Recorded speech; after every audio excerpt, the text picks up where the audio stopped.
Hello दोस्तों, जैसे summer season के बाद रेनी सीजन आता है, रेनी सीजन के बाद विंटर सीजन आता है, यानी सीजन सिक्लिकल होते हैं। इसी तरह बिजनेस में भी फ्लक्चुएशन देखने को मिलता है, यानी एक्सपेंशन और कंट्रैक्शन दोनों होता है। इसके चलते जीडीपी में भी फ्लक्चुएशन देखने को मिलता है। हेलो दोस्तों, मैं निगमानंद साहू, मेरे यूट्यूब चैनल पर आपका स्वागत है। आपने अगर मेरे चैनल अभी तक सब्सक्राइब नहीं किया है तो सब्सक्राइब करें, साथ ही साथ बेल बटन को प्रेस करें ताकि जो भी नए वीडियो अपलोड होगी उसका नोटिफिकेशन आपको मिलती रहेगी। अगर मेरी वीडियो आपको पसंद आते हैं तो लाइक करें, साथ ही साथ आपके फ्रेंड्स और फैमिली मेंबर के साथ शेयर जरूर करें। तो बने रहिए मेरे वीडियो के एंड तक। आज इस वीडियो में हम चर्चा करने वाले हैं टाटा बिजनेस साइकिल फंड के बारे में, यानी टाटा म्यूचुअल फंड अपना एनएफओ लॉन्च किया है, जो 16 जुलाई को ओपन हुआ है और ये क्लोज होने वाला है 30 जुलाई को। आइए इसके बारे में पूरा डिटेल जानते हैं। बिजनेस साइकिल का 4 फेजेस होते हैं। जैसे पहले होता है रिसेशन, उसके बाद होता है रिकवरी, उसके बाद एक्सपेंशन और लास्ट में आता है स्लो डाउन। तो रिसेशन फेज क्या होता है? रिसेशन फेज में कंपनी का बिजनेस में स्लो डाउन आता है, यानी इन्वेंट्री बढ़ जाता है लेकिन सेल्स घट जाता है, और इसके चलते क्रेडिट स्लो डाउन होता है और बिजनेस में फल होता है, यानी प्रॉफिट मार्जिन भी घट जाता है कंपनियों का।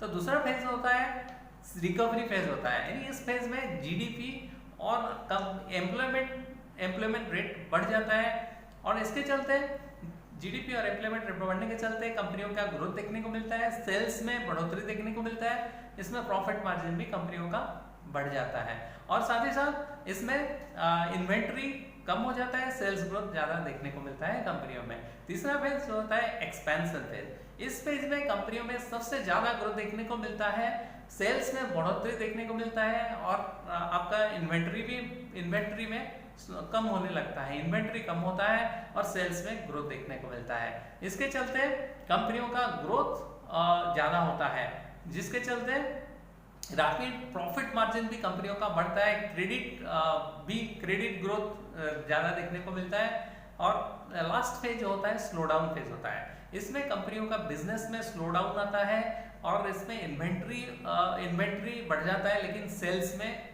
बढ़ोतरी, सेल्स घट जाता है। तो इसके चलते कंपनी प्रेशर में आ जाता है, अर्निंग प्रेशर में आ जाता है, और साथ ही साथ कंट्रैक्शनली पॉलिसी भी बोल सकते हैं, और क्रेडिट ग्रोथ कम होने लगता है कंपनियों का। तो ये बेसिक 4 फेजेस होते हैं बिजनेस साइकिल का। तो आइए जानते हैं क्या इम्पैक्ट करता है बिजनेस साइकिल को कौन कौन सी चीजें इम्पैक्ट करता है। पहले होता है मॉनेटरी पॉलिसी, यानी आरबीआई जो मॉनेटरी पॉलिसी लाता है, इसके चलते लिक्विडिटी मार्केट में आता है, और इसके चलते क्रेडिट ग्रोथ में, बिजनेस में, इकोनॉमी में थोड़ा सा इम्पैक्ट पड़ता है, इसका इम्पैक्ट पड़ता है। उसके बाद फिस्कल पॉलिसी, गवर्नमेंट जो टैक्स के बारे में टैक्स लाता है, डिफरेंट टैक्सेस लाता है, तो इसके चलते इसका इम्पैक्ट पड़ता है बिजनेस साइकिल में, और इसके डोमेस्टिक इवेंट्स जो होते हैं उसका भी इम्पैक्ट पड़ता है इसमें, और कुछ ग्लोबल इवेंट्स में भी इसका इम्पैक्ट पड़ता है बिजनेस साइकिल में, जैसे कि मैक्रो इवेंट्स होते हैं। और तो आइए जानते हैं बिजनेस साइकिल इन्वेस्टिंग क्या होता है। जैसे मैंने बताया रिकवरी, एक्सपेंशन, उसके बाद स्लो डाउन और रिसेशन होता है। तो रिकवरी और एक्सपेंशन फेज में कौन कौन से स्टॉक, किस टाइप का स्टॉक परफॉर्म करते हैं? ज्यादातर जो कंपनियां, जो न्यू कंपनीज होते हैं जिसमें एक्सपेंशन ज्यादा देखने को मिलता है, यानी ग्रोथ पोटेंशियल ज्यादा होता है, ग्रोथ ओरिएंटेशन कंपनीज का इसमें ग्रोथ देखने को मिलता है, जिसमें बिजनेस एक्टिविटीज में ग्रोथ देखने को मिलता है। साथ ही साथ ये जो स्टॉक्स होते हैं मिड और स्मॉल कैप स्टॉक्स होते हैं। तो ये इस साइकिल में जो स्टॉक ऊपर जाते हैं generally referred to as cyclical stocks.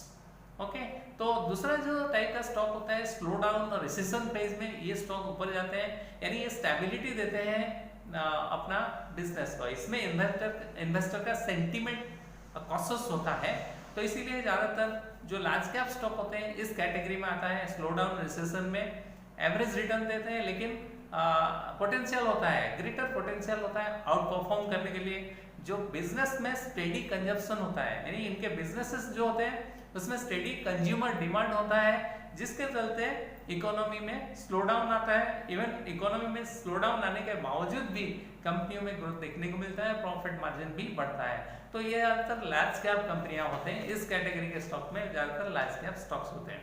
तो इन्वेस्टिंग इन डिफरेंट फेजेस आइए जानते हैं। जैसे कि अगर हम बात करें रिसेशन फेज में, प्रिडोमिनेटली लार्ज कैप स्टॉक में इन्वेस्टमेंट किया जाता है। ज्यादातर सेक्टर की अगर बात करें, आईटी सेक्टर और फार्मा सेक्टर और एफएमसीजी सेक्टर इसमें आउट परफॉर्म करते हैं।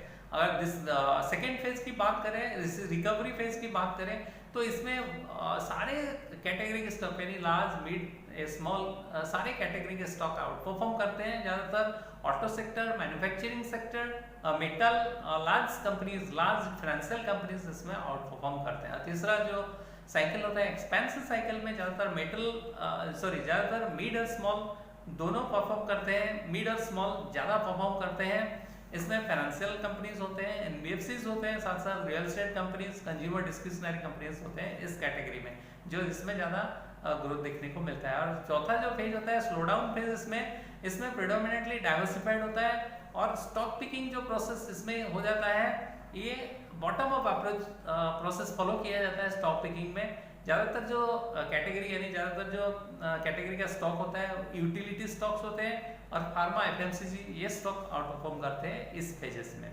टाटा बिजनेस साइकिल फंड का इन्वेस्टमेंट अप्रोच क्या रहेगा? बेसिकली ये इन्वेस्टमेंट करेगा बिजनेस साइकिल अप्रोच में, जिसमें इकोनॉमिक ट्रेंड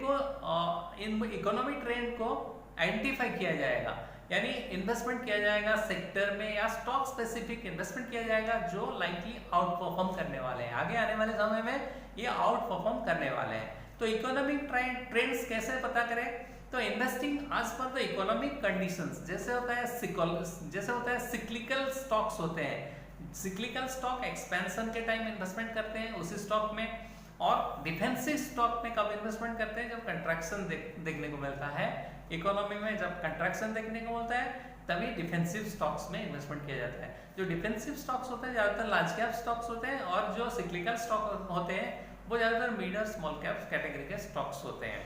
तो आइए जानते हैं इसका पोर्टफोलियो डिटेल यानी एसेट एलोकेशन डिटेल जानते हैं। जैसे कि ये इक्विटी रिलेटेड इंस्ट्रूमेंट में इन्वेस्टमेंट करेगा जो सिक्लिकल बिजनेस साइकिल बेसिस पे सिलेक्शन किया जाता है, उसमें इन्वेस्टमेंट किया जाएगा। मिनिमम 80 to 100% इन्वेस्टमेंट किया जाएगा और इसमें रिस्क एपेटाइट हाई रहेगा। और इसके अलावा other equity and equity related instrument में इन्वेस्टमेंट किया जाएगा 0 to 20% इन्वेस्टमेंट किया जाएगा, जिसमें रिस्क रहेगा मीडियम टू हाई रहेगा। और उसके बाद तीसरा जो एसेट क्लास में इन्वेस्टमेंट किया जाएगा वो रहेगा डेट एंड डेट इंस्ट्रूमेंट में इन्वेस्टमेंट किया जाएगा, तो गोल्ड ETF में इन्वेस्टमेंट किया जाएगा, जिसका एलोकेशन 0 to 20% रहेगा। इसमें रिस्क बहुत कम रहेगा, लो टू मीडियम रहेगा। और उसके बाद जो फोर्थ एसेट क्लास है वो रीट और इनविट्स में इन्वेस्टमेंट किया जाएगा, इनविट्स ऑफ रीट्स एंड इनविट्स, जिसमें 0 to 10% एसेट एलोकेशन रखा गया है। तो आइए जानते हैं फंड डिटेल जानते हैं। जैसे कि ये स्कीम का नाम है टाटा बिजनेस साइकिल फंड, इसका इनको जुलाई 16 को ओपन हुआ है और 30 जुलाई को क्लोज होने वाला है। ये बेसिकली रहेगा, ये ओपन एंडेड स्कीम रहेगा, फॉलोइंग बिजनेस साइकिल थीम को जो फॉलो करता है वो रहेगा इसमें, ये ओपन एंडेड स्कीम में रहेगा। और इसका जो इन्वेस्टिंग में ऑब्जेक्टिव क्या रहेगा?